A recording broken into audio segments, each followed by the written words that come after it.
Doni Salmanan di penjara, Dina Fajrina kangen berat unggah video pacaran, kesetiaan malah diragukan.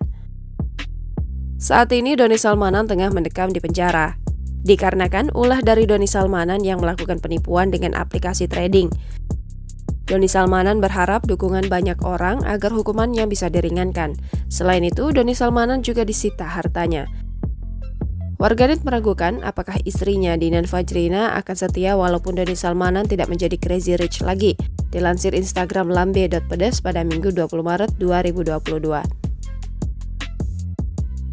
Kini beredar video Dina Fajrina dan Doni Salmanan saat masih pacaran. Tampak Doni Salmanan dan Dina Fajrina begitu kasmaran saat pacaran. Doni Salmanan dan Dinan begitu mesra saat makan bakso. Ada juga adegan Doni Salmanan tengah berboncengan saat pacaran. Adegan hujan antara Doni Salmanan dengan Dina Fajrina juga diperlihatkan.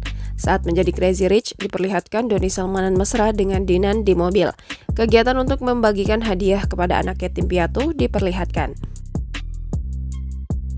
Dinan terlihat kangen dengan sang suami dengan menuliskan caption, "Kangen banget sama sayangku." Komentar beragam pun menghampiri Instagram lambe.pedes.